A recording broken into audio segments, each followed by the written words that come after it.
விஜயின் பாதுகாப்பு அதிகாரியிடம் மத்திய உள்துறை அமைச்சகம் விளக்கம் கேட்டு இருக்கிறது. கூடுதல் விவரங்களோடு இணைகிறார் செய்தியாளர் தாயமானவன். வணக்கம். விவரங்கள்.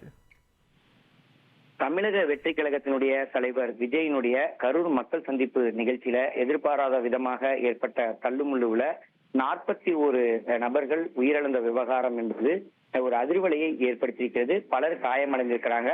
இந்த நிலையில தான் தாவேகா தலைவர் விஜய் பங்கேற்ற அந்த கரூர் மக்கள் சந்திப்பு நிகழ்ச்சியில குண்டர்கள் விஜய் அவர்களை தாக்க முயற்சித்ததாகவும் செருப்புகளை வீசியதாகவும் பாதுகாப்பு குறைபாடு இருந்ததாகவும் மதுரை உயர்நீதிமன்றத்துல தாவேகாவுடைய பொதுச் செயலாளர் ஆனந்த் வழக்கு ஒன்றை தொடுத்திருந்தார். இந்த நிலையில தான் விஜயனுடைய ஒய் பிரிவு பாதுகாப்பு அதிகாரிகளிடம் உள்துறை அமைச்சகம் விளக்கத்தை கேட்டிருப்பதாக தகவல்கள் என்பது வெளியிடப்பட்டிருக்கிறது.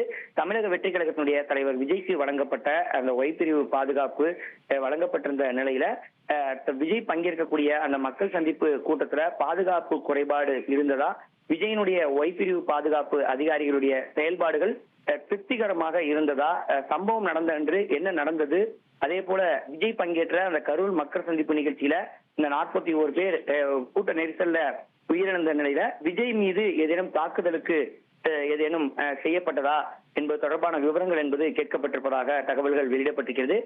குறிப்பாக கடந்த மார்ச் மாதம் முதல் விஜய்க்கு இந்த ஒய் பிரிவு பாதுகாப்பு என்பது மத்திய உள்துறை அமைச்சகம் சார்பில் வழங்கப்பட்டு வருகிறது. 8 முதல் 11 பேர் கொண்ட துப்பாக்கி ஏந்திய மத்திய ரிசர்வ் படையைச் சேர்ந்த கமாண்டோக்கள் சுழற்சி முறையில விஜயனுடைய அந்த பாதுகாப்பு பணியில ஈடுபட்டு வராங்க.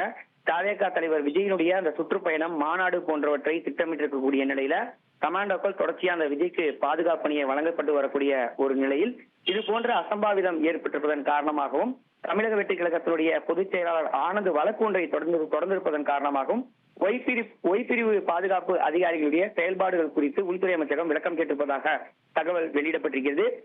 ஒய் பிரிவு பாதுகாப்பு அதிகாரிகள் வழங்கக்கூடிய அந்த விளக்கத்தின் அடிப்படையில வரும் நாட்கள்ல விஜய்க்கு பாதுகாவலர்களுடைய எண்ணிக்கை உயர்த்தப்படுவதற்கும் வாய்ப்பிருப்பதாகவும் தகவல்கள் வெளியிடப்பட்டிருக்கிறது. விவரங்களுக்கு நன்றி தாயமானவன். இனி செல்லும் இடமெல்லாம் செய்தி. தந்தி டிவியின் வாட்ஸ்அப் சேனலை ஃபாலோ பண்ணினா செல்ல இருக்கும் இடமெல்லாம் செய்தி. இதோ QR கோட் இப்பவே ஸ்கேன் பண்ணுங்க, ஃபாலோ பண்ணுங்க.